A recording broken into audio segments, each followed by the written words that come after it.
Today Matter.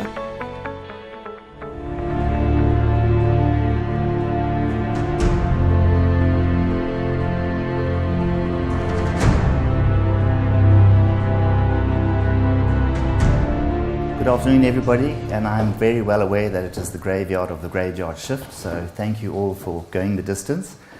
I also would just like to again thank Eddie and Thula and to the other members of the department for their support and encouragement.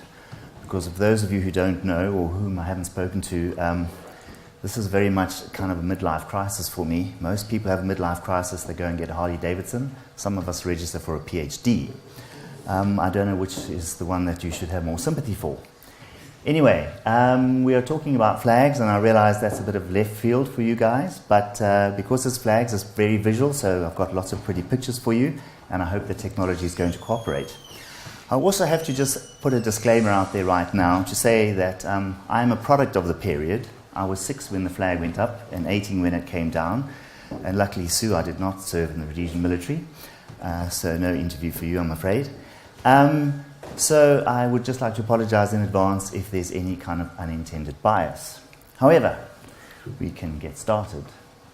So, after years of fruitless negotiations on the issue of independence, at 11 a.m. on the 11th of November 1965, being the 11th hour of the 11th day of the 11th month, the symbolism being all important, Ian Smith and his cabinet signed the proclamation of independence from the British Parliament, whilst retaining loyalty to the person of the monarch as the Queen of Rhodesia.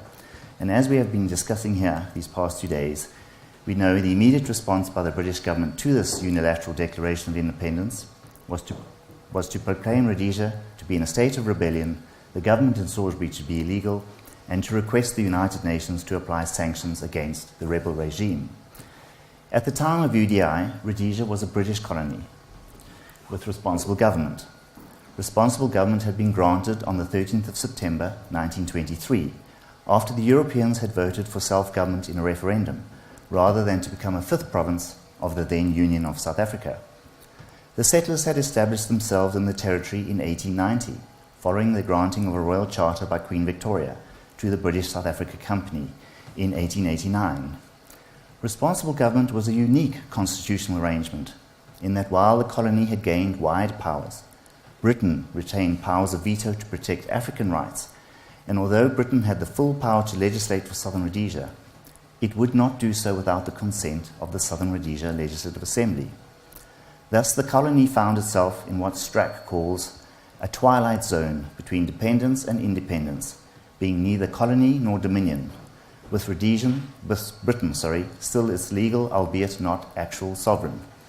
This constitutional arrangement was perpetuated after 1953, when Southern Rhodesia, together with the British protectorates of Northern Rhodesia and Nyasaland, formed the Federation of Rhodesia and Nyasaland, or the Central African Federation. To many observers, then, the most striking aspect of Rhodesia during the colonial period remained its Britishness, with most whites identifying themselves primarily as British rather than Rhodesian, until the breakup of the Federation, and this identity was reflected in the symbols, including the flags of the colony.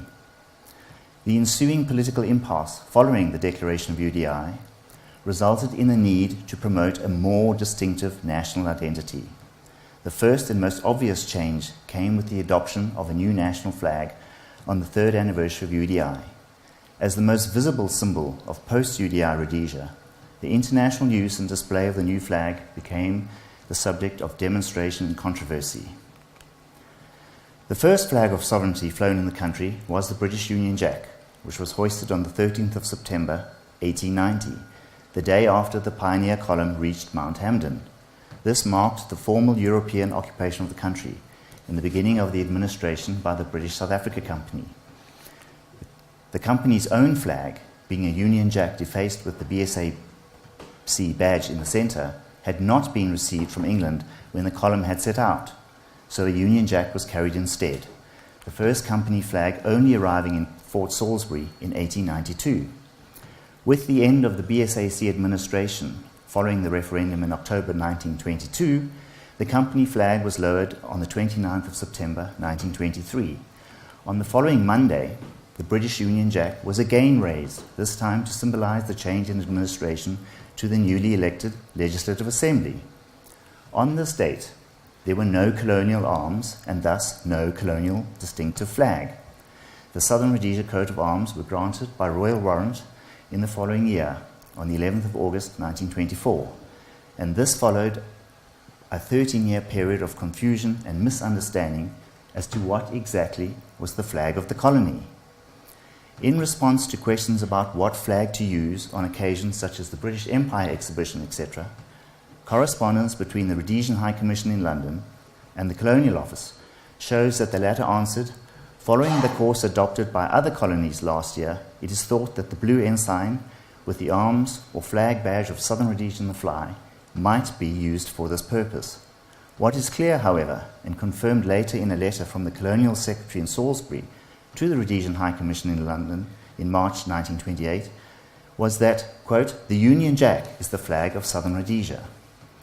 While the general public seems content to fly the Union Jack, the need for a more distinctive flag to distinguish the colony abroad was still a matter of some consternation. In 1934, the Rhodesian High Commission purchased some Union Jacks with green pennants below emblazoned with Southern Rhodesia in white letters to be used by Rhodesian officials attending the wedding of Prince George, Duke of Kent, to Princess Marina of Greece and Denmark. The forthcoming coronation of King Edward VIII brought matters to a head. The adoption of a flag was an act related to foreign affairs, and due to the colony's unique constitutional status, this was a matter controlled from London.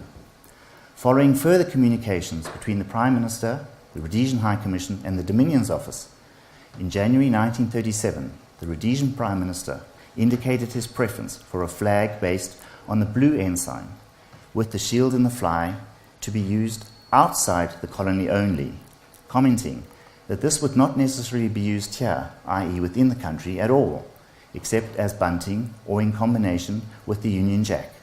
However, despite the lack of any legislative prescription, this flag did come into general usage within the colony, where it flew alongside the Union Jack. This dual flag arrangement continued during the period of the Federation, where the shield from the federal coat of arms was placed in the fly of a British blue ensign. To reflect the political changes following the breakup of the Federation, Southern Rhodesia adopted a light blue ensign with the shield from the 1924 arms in the fly in April 1964, and maintained the dual flag arrangement until the new Rhodesian flag was adopted in November 1968. The lack of a distinctive colonial flag and the fact that the issue came to be settled somewhat informally is indicative of the predominant settler identity in the colony at that time. The proclamation of UDI recalled the country's loyalty to the Crown, to kith and kin in Britain, and to the Commonwealth, and concluded with the conventional salutation, "God save the Queen," to whom allegiance was pledged as the Queen of Rhodesia. Brownell 2010 argues that, quote, "what the declaration was intended to convey was that UDI did not extricate Rhodesia from the British Empire, but instead unilaterally declared itself to be a dominion within the British Empire," end quote. Thus, there was no need to change the flag, nor the existing rule that it be flown side by side with the Union Jack. Indeed, in a radio broadcast by Prime Minister Ian Smith immediately after UDI, he reassured Rhodesians that, quote, "we in this country stand second to none in our loyalty to the Queen, and whatever else other countries may have done or may yet do, it is our intention that the Union Jack will continue to fly in Rhodesia and the national anthem continue to be sung," end quote. The British response to UDI, as we know, and the subsequent imposition of mandatory economic sanctions against the country by the United Nations led to a further deterioration in relations between the two countries, despite repeated attempts at negotiation to resolve the impasse. Within the country, rising anti-British propaganda and increasingly bitter feelings over sanctions and their impact made the presence of the Union Jack on the Rhodesian flag increasingly pointless. In 1967, the Rhodesian Cabinet established a committee on honours and awards. The remit of this committee was to establish the possibility of creating a new civil and military honours and to devise a new flag and national anthem. At the second reading of the Flag of Rhodesia Bill in Parliament on the 3rd of September 1968, The Minister of Justice and of Law and Order, Mr. Desmond Lardner-Burke, explained the need for a new flag for Rhodesia by saying, "Rhodesia has until now been quite willing to accept the Union Jack. But now things have changed, and we must accept that change, just as others must accept it. Rhodesia is a nation justly proud of her essentially British heritage, but independent nevertheless." Furthermore, he argued, the need for the change in the flag was a choice which had been forced upon Rhodesia by the British government as a result of the changed relationship between the two countries. It is because of this clearly identifiable character which we have now acquired which makes it desirable and necessary to have our own separate and clearly identifiable flag. The details and the design of the proposed new flag of Rhodesia were outlined in the Flag of Rhodesia Bill and published in the Government Gazette on the 9th of August 1968. The general public got their first sight of the proposed design when an illustration and description featured on the front page of the Rhodesia Herald the following day, under the headline, "No Union Jack on Proposed New Flag." The parliamentary debate on the flag revealed some harsh criticism for the proposed design. There was no consensus as to what was exactly Rhodesian about the new flag. One backbencher felt the need for the inclusion of a symbol of Rhodesia's Christianity, while others complained that green and white were associated with Islamic states and thus unsuitable to be used in a flag of a Christian country. Further debate centered on its similarity with the Nigerian flag, which is also green, white, green vertical stripes, but without any defacement, and that this similarity would lead to confusion. The design was criticized as being amateurish and ugly, being neither symbolic nor representative enough. However, there were those members of the House who rose to the defense of the new design, with one member believing that it stood for sunny skies, the people in it, the living conditions, and everything pertaining to Rhodesia. Another stressed the importance of demonstrating independence from Britain, while at the same time preserving the vision of, quote, "that Rhodesian way of life," that elusive and highly subjective concept which Godwin and Hancock contend was so appealing to many white Rhodesians precisely because of its vagueness. Nevertheless, the bill was duly passed, and the new flag of an independent Rhodesia was raised for the first time by Sergeant Nelson Nyai of the Royal Rhodesian Air Force in front of the statue of Cecil John Rhodes on the 3rd anniversary of UDI. So, there were limited opportunities for the formal flying of the Rhodesian flag outside of the country. Prior to UDI, the responsibility for external relations was vested with the British government. Although also responsible for the external affairs of the Federation, the British government gave certain entrustments through a 1957 Act of Parliament, whereby the Federation was permitted to open direct relations with any Commonwealth country and exchange high commissioners, provided it informed Britain when it was doing so. In addition, the Federation could open diplomatic offices within British missions abroad. Following the demise of the Federation, these entrustments were transferred to Southern Rhodesia in December 1963. The diplomatic representation of the Federation comprised a High Commissioner in the United Kingdom, a High Commissioner and a Trade Commissioner in South Africa, and a Commissioner in East Africa. Outside of the Commonwealth, federal officers operated from within British diplomatic missions in the United States, Portugal, West Germany, and Japan. A standalone diplomatic mission operated in Mozambique, with a consul general in Lorenzo Marques and a consul in Beira. When South Africa became a republic and withdrew from the Commonwealth in 1961, an accredited diplomatic representative was established in Pretoria, independent of the British diplomatic mission there. And later, a trade commission was established in Johannesburg and an information office in Cape Town. The issue of flying of Rhodesian flags at its diplomatic missions surfaced as early as August 1965, when it was decided that the Union Jack would no longer fly alongside the Rhodesian flag outside the Rhodesian diplomatic mission on Church Square in Pretoria. An editorial in the Rhodesia Herald, the 25th of August 1965, questioned on whose instruction the Union Jack had been removed, as this was contrary to the dual flag policy. The reply from the Rhodesian accredited diplomatic representative, Mr. John Gaunt, was that the decision to fly only the Rhodesian flag was to symbolize the fact that the Rhodesian mission is unconnected with the British embassy, and, he added, quote, "After all, we only have one flag, That's the Rhodesian one, unquote. In future, the Union Jack was only to be flown on special occasions, such as the Queen's birthday. Within the wider context of the dispute surrounding the independence issue and speculation on the status of its diplomatic missions, Rhodesia succeeded, despite British objections, in appointing an accredited representative in Lisbon in September 1965. Portugal's acceptance of Harry Reedman as the chief of Rhodesian mission was regarded as a major diplomatic victory by the Rhodesians, with historian J.R.T. Wood calling this Rhodesia's first independent and indeed unilateral act, the veritable straw in the wind. Notwithstanding the importance of the Lisbon mission, the significance was highlighted when it hoisted the new Rhodesian flag almost immediately after it was adopted in what was the first international display of the new flag beyond Southern Africa. While the new Rhodesian flag gained some acceptance within the country, especially amongst the white population, this was not the case when it was flown internationally. The first major incident around the flying of the flag outside the country occurred in London. The new flag was raised over Rhodesia House, the offices of the Rhodesian High Commission on the Strand, on the 31st of December 1968.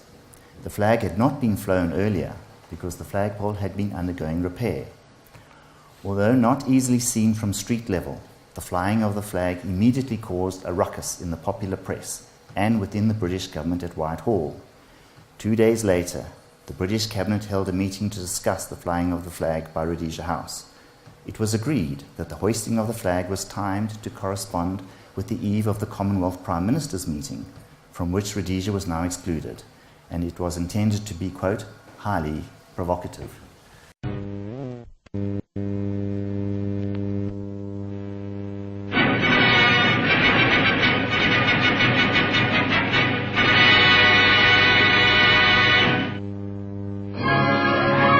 Soon after someone had climbed up and taken it down, the illegal Rhodesian flag was flying again above Rhodesia House. It flew for the first time in Salisbury. Now Ian Smith has unfurled his latest gesture of defiance over London on the eve of the Commonwealth Prime Minister's conference. Shades of rebellion in the heart of the Commonwealth, and shades of the toothless bulldog if it wasn't taken down. 3 options were discussed as being available to the British government regarding the flying of the flag. Do nothing, remove it by force if necessary, or arrange a compromise whereby the British residual mission in Salisbury would lower the Union Jack simultaneously with Rhodesia House lowering the Rhodesian flag. The second option was discounted, as the flying of the flag contravened no law, and Rhodesia House was protected by certain diplomatic privileges. Furthermore, a forceful removal might invite reprisals against the British residual mission in Rhodesia.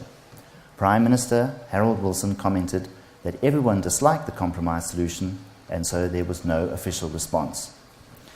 The British government, frustrated by the lack of any legal recourse to remove the flag, prepared a statutory instrument entitled Southern Rhodesia Illegal Flag Order of 1969, the purpose of which was to prohibit the flying of the flag or display the, quote, illegal flag at any public meeting or in any public place. Although never promulgated, the seriousness in which the matter was viewed by Whitehall is reflected in the provisions of the proposed instruments, which would have given the police the authority to remove and take possession of any flag contravening the order, and offenders would have been given a fine not exceeding £100. However, the insignificant piece of bunting, as the flag was referred to, continued to court controversy. Various flag raiders began to periodically climb the flagpole of Rhodesia House and remove it. On 2 occasions, students removed the Rhodesian flag and replaced it with a Union Jack, one of which flew above Rhodesia House for 17 hours. The attempts to remove the flag and the demonstrations around the continued operation of Rhodesia House was the feature of yet another newsreel aptly entitled The Battle of the Strand, which highlights the newsworthiness of the flag flying incident.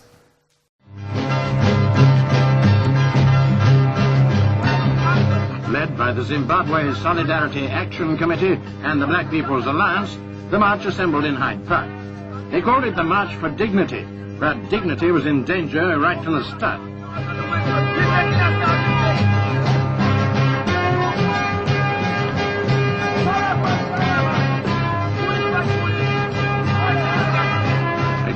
groups were soon to join in, acting as a catalyst to send the whole thing bubbling over.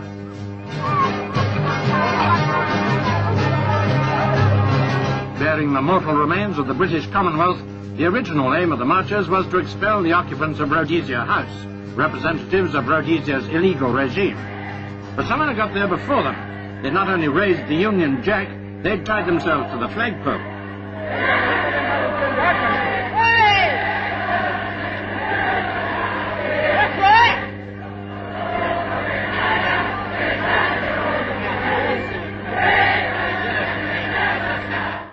The defiant flying of the new Rhodesia flag over Rhodesia House and the subsequent protests which it caused were a great embarrassment to Britain internationally, to the extent that the American embassy in London reported to Washington that, quote, everyone in London appears to have seen the UDI flag above Rhodesia House, except the British government, and concluded that Her Majesty's government attitude towards the flag flying episode is a humiliating reminder of British impotence, end quote.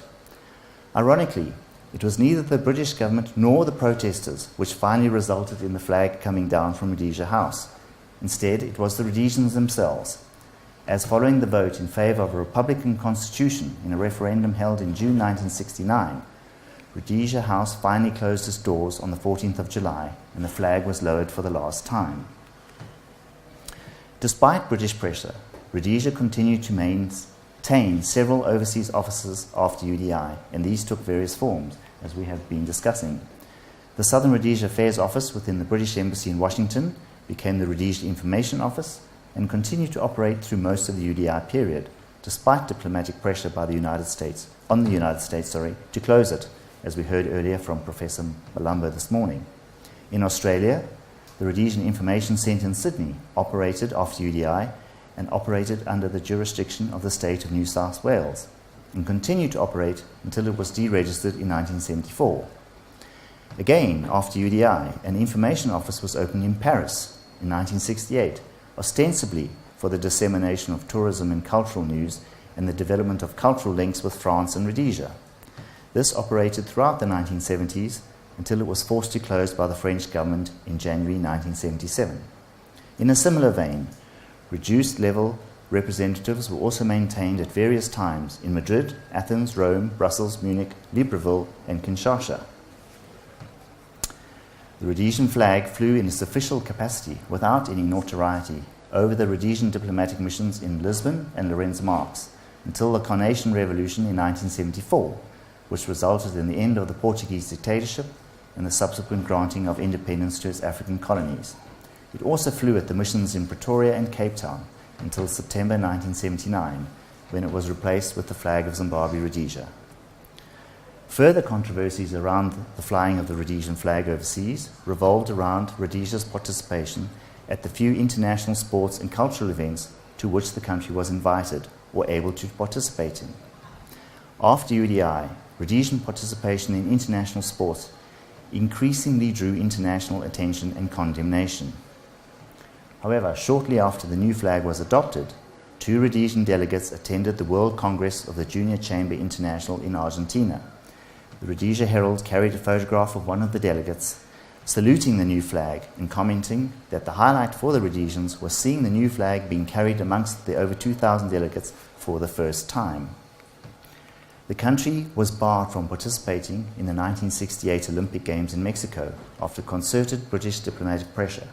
But in 1971, the International Olympic Committee offered Rhodesia the opportunity to compete in the upcoming 1972 Summer Olympics in Munich, West Germany, if it did so as, quote, the colony of Southern Rhodesia with a British identity.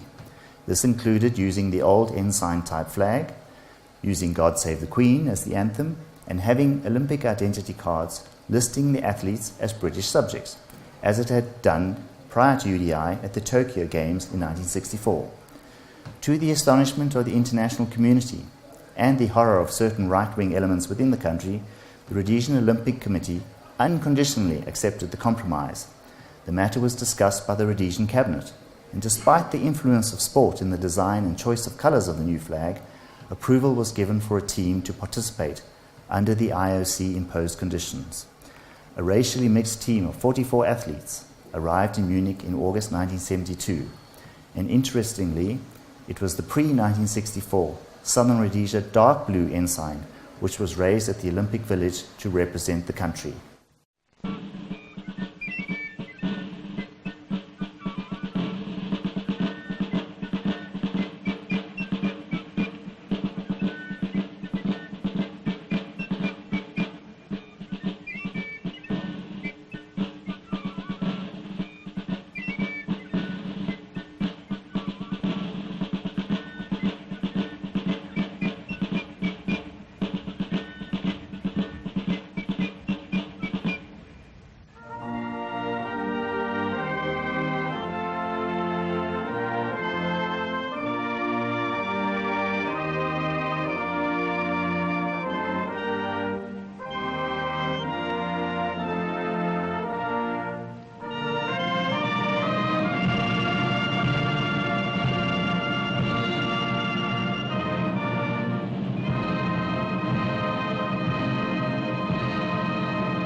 However, following objections and threats from 42 nations to boycott the Games if the Rhodesians participated, the IOC voted 36 to 31 with 3 abstentions to exclude Rhodesia.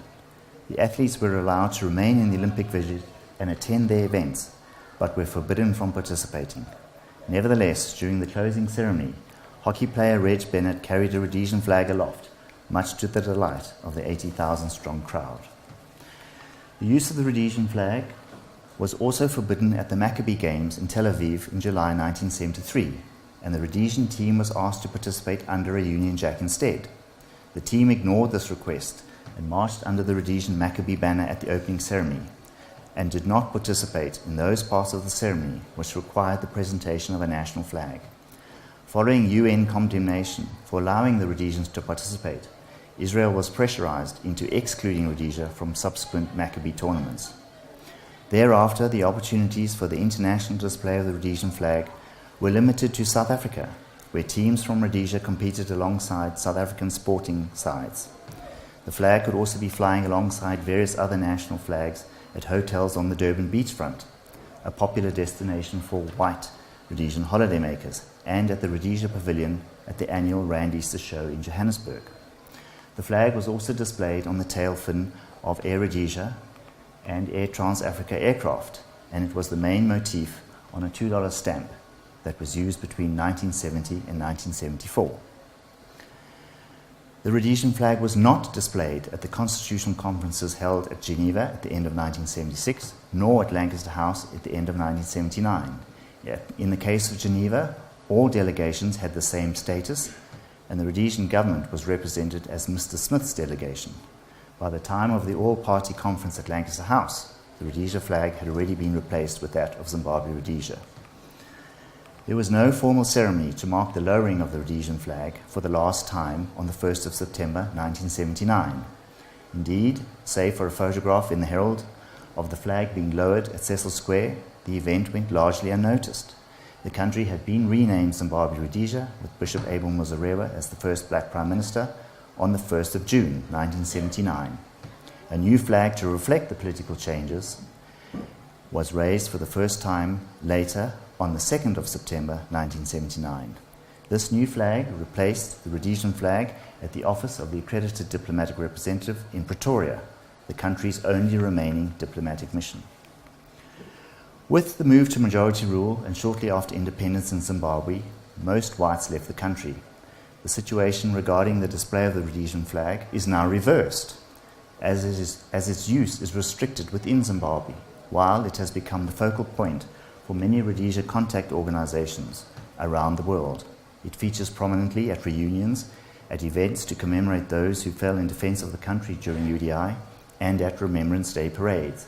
It is also on the cover of the Rhodesians Worldwide magazine, the main Rhodesia contact magazine, and is a popular item for collectors of Southern African militaria around the world. Yet, to outsiders, this symbol of Rhodesia represents racial solidarity in defense of privilege and white rule. The flag once again became the center of controversy after Dylan Roof, the shooter of 9 African American worshippers at a historic black church in Charleston, South Carolina on the 17th of June 2015. He was photographed wearing a jacket emblazoned with the old flags of South Africa and Rhodesia. On reflecting why Roof, a 21-year-old American, would display the Rhodesian flag in particular, a number of commentators have argued that despite its obscurity in American political discourse, Rhodesia is well known to white American racists, and Rhodesian flag patches are sold at extreme right-wing events. The Rhodesian flag is important in terms of its symbolism, for Rhodesia subscribed to white supremacy, explains Blessing Miles Tendi, a lecturer in African history at Oxford University. Furthermore, these flags, the Rhodesian and Old South African flags, are popular in white supremacist circles as a way to advertise to like-minded individuals without being as obvious as wearing a swastika. Together with these flags, the Rhodesian flag was listed as one of the world's most controversial and divisive following the Charleston shootings. Such sentiments are echoed by Foldy in 2015, who commented, quote, "Few flags represent racialized violence quite as sharply as that of white Rhodesia, a flag whose historical implications belong alongside the swastika." So, the green and white Rhodesian flag is the symbol most associated with its post-UDI period, following its dramatic break from Britain and its desire to create a unique identity.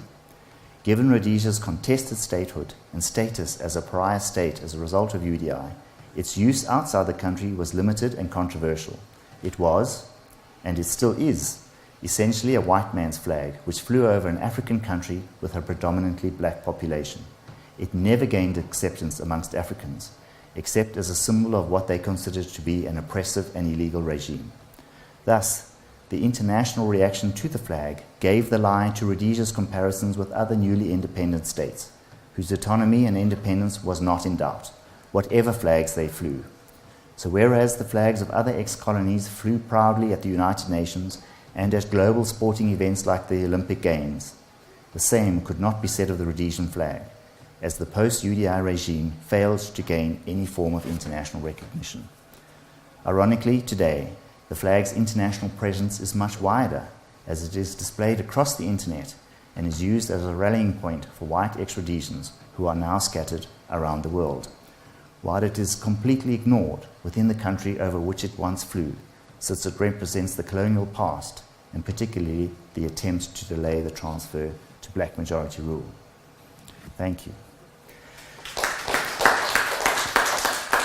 And just a postscript, when I prepared this, I called it the flag of defiance, but somehow I think we could also call it the flag of desperation.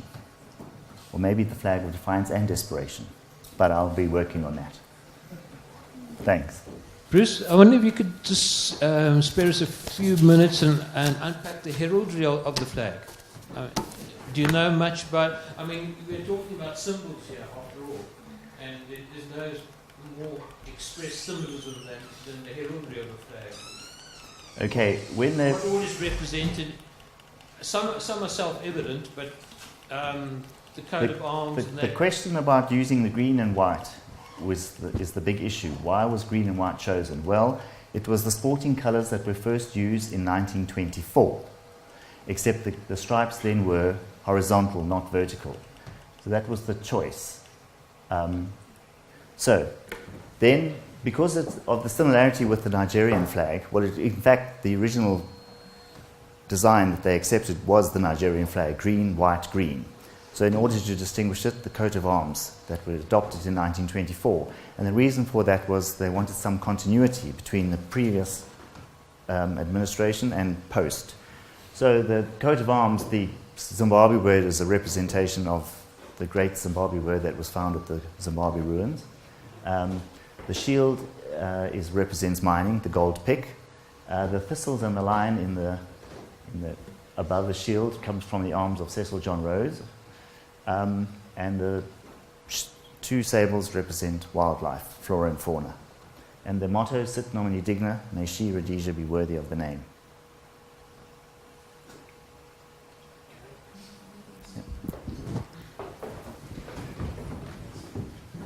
No, just as a matter of interest, I mean, this is a government which is, trying to push white supremacy. why incorporate the Zimbabwean bed, which represents a pre-colonial dispensation? Good point. I think the idea was not to change the coat of arms. The idea was just to change the flag. And the Zimbabwe bird had been used previously. And officially it represents the country's prehistory, quote unquote. That was the government's official meaning for that. Last question.